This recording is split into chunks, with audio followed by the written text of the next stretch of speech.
Narayana comments. అదనపు land pooling విషయంలో స్థానిక ప్రజాప్రతినిధులతో మాట్లాడుతున్నాం. ప్రజలు ల్యాండ్ పూలింగ్ కు అంగీకరిస్తే చేస్తాం, లేని పక్షంలో భూసేకరణ ఆప్షన్ ఆలోచిస్తాం. హైదరాబాద్ లో ఒక ఎయిర్పోర్ట్ ఉంది, అయినా శంషాబాద్ నిర్మించాం. ఇప్పుడు రెండో ఎయిర్పోర్ట్ లేకుండా ఉంటే హైదరాబాద్ లో ఇప్పుడు 10% విమానాలు కూడా దిగేవి కావు. రానున్న 100 సంవత్సరాలని దృష్టిలో పెట్టుకుని సీఎం అమరావతి నిర్మాణం చేస్తున్నారు. పెరిగిన భూముల విలువ నిలవాలన్నా పెరగాలన్నా ప్రజలు ఉండాలి. ప్రజలు లేకపోతే భూముల విలువ పడిపోతుంది. స్మార్ట్ ఇండస్ట్రీస్ వస్తేనే అభివృద్ధి. ఇంటర్నేషనల్ ఎయిర్పోర్ట్ ఉంటేనే స్మార్ట్ ఇండస్ట్రీస్ వస్తాయి.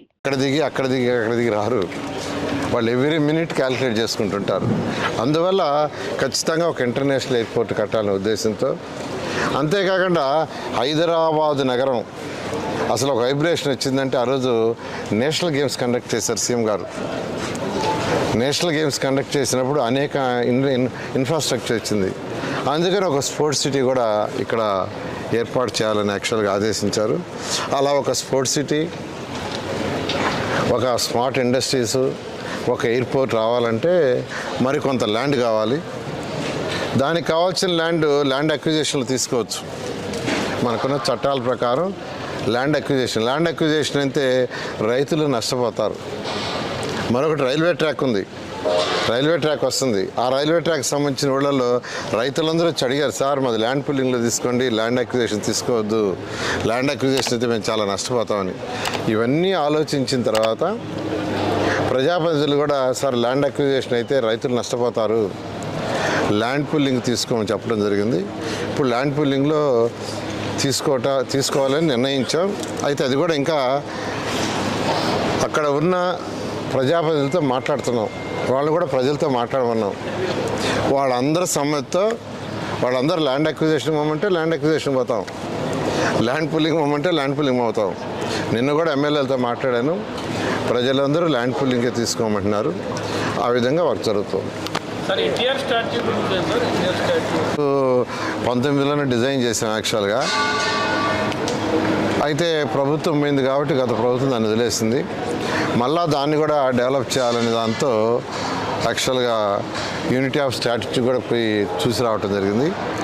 నేను 2014-19 కూడా అక్కడ విజిట్ చేసి వచ్చాను.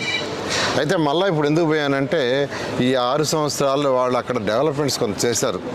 చక్కగా టూరిజం సంబంధించి పార్కులు డెవలప్ చేశారు, సఫారీ డెవలప్ చేశారు. ఇవన్నీ చేశారని తెలిసిన తర్వాత అక్కడికి పోయి వచ్చాను. ఆ రోజు 2014-19 ఒక్కటి కూడా హోటల్ లేదు.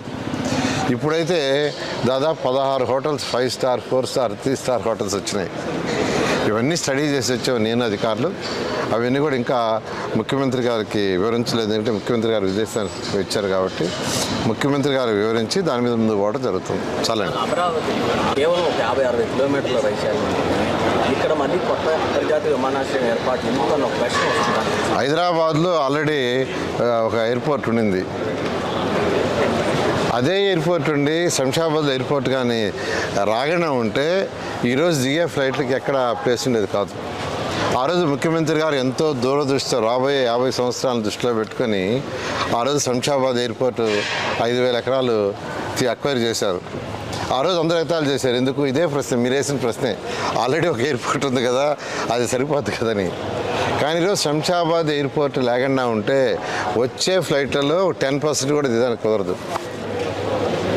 సో అంత దూరదృష్టితో మా ముఖ్యమంత్రి గారు ఆలోచించి ఈరోజు చేస్తున్నారు. ఓకే, గత టీడీపీ ప్రభుత్వం 2014 డిసెంబర్లో గుర్తించి వాళ్ళకి ఐడెంటిటీ కార్డ్స్ జారీ చేస్తాం.